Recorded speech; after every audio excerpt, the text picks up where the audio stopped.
abstain from unwholesome sinful actions, perform wholesome pious actions, and keep on purifying your mind. When an enlightened person teaches Dhamma, he teaches a universal Dhamma. He will never teach sectarian. Universal Dhamma, eternal Dhamma. The law of nature is eternal. It was there so in the past, it is so present, it will be so in the future. And it is applicable to one and all. That is Dhamma. But out of madness, out of ignorance, people forget the essence of Dhamma and they make a sect out of it. Then this sect, or this sect, or this sect. From the young age one gets the mind conditioned with all those acceptances, all those philosophies, beliefs, dogmas. Then these very words will start carrying different meanings. Everyone will recite the same thing. Perform wholesome action, pious action, purify your mind. Every religion, every tradition, everyone will say that. But yet, the big difference in the explanations. What is sin and what is piety? When Dhamma turns into a sect, then that particular sect, the so-called pious people of this particular sect, they may be wearing this kind of robe or that kind of robe, may be having this rosary or that rosary, may be having this mark or the forehead or that mark or the forehead, this external appearance or that external appearance. Now people belonging to this particular sect will say those who have this kind of external appearance are pious people, others are not. Every sect will perform this kind of rite or that kind of ritual, this religious ceremony or that religious ceremony. And those belonging to a particular sect will say, those who are performing these rites, these rituals, these ceremonies, oh, they are pious people. And those who do not, they are not pious, they are sinful. Another mad definition is given for sin and piety.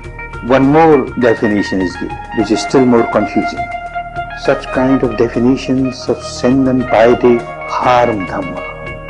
Dhamma is no more Dhamma. What is sin? What is unwholesome action? Any action that you perform, physical or vocal, and it harms and hurts other beings, it disturbs the peace and harmony of other beings, is a sinful action, is an unwholesome action. And what is a pious action?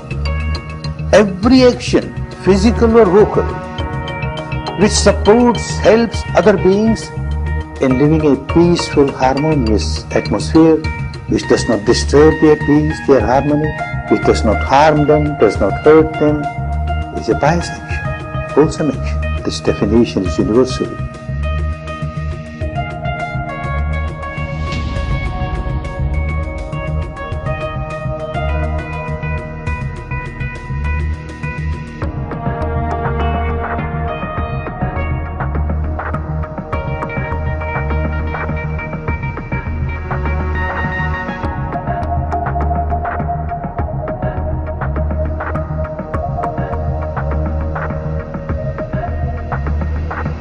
An example, someone is sick, goes to a doctor examines and then writes medicine, a prescription on a paper. Very happy, comes back home, has great faith in the doctor. But how when this faith becomes blind faith, devotion becomes blind devotion.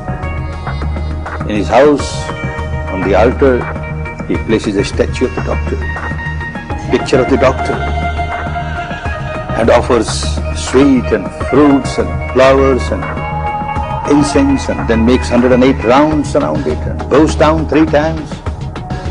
What does that help? Takes out that piece of paper and keeps on reciting. 1 pill in the morning, 1 pill in the afternoon, 1 pill in the evening, 1 pill in the morning, 1 pill in the afternoon, 1 pill in the evening. What does one get? Madness. This is what happens when the faith becomes blind faith, the devotion becomes blind devotion. Alright, second incident.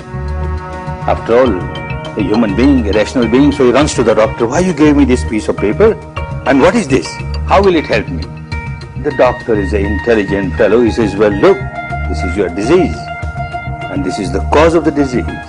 If you take this medicine, this cause will get eradicated. When the cause gets eradicated, your sickness gets eradicated.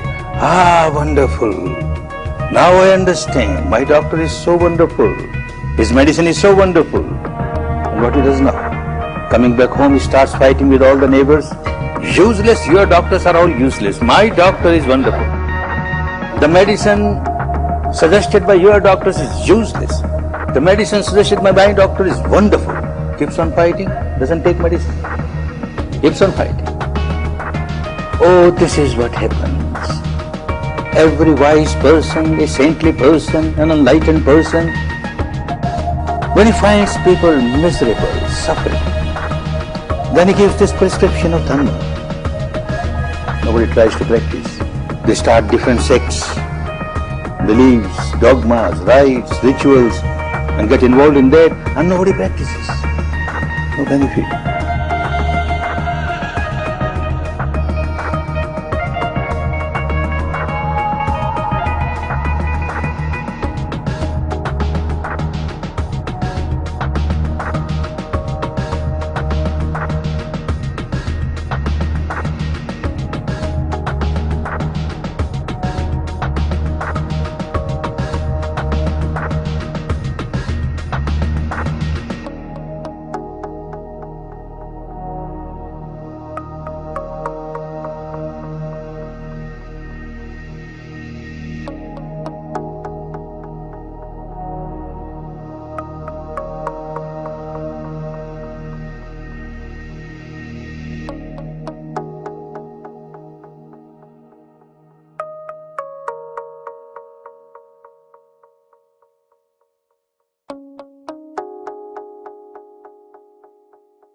Each individual has to experience the truth oneself to reach the final goal.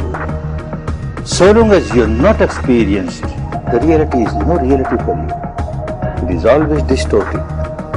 The reality experienced by an enlightened person, the Buddha, or say Christ, or say Muhammad, is the reality for those people, not for you.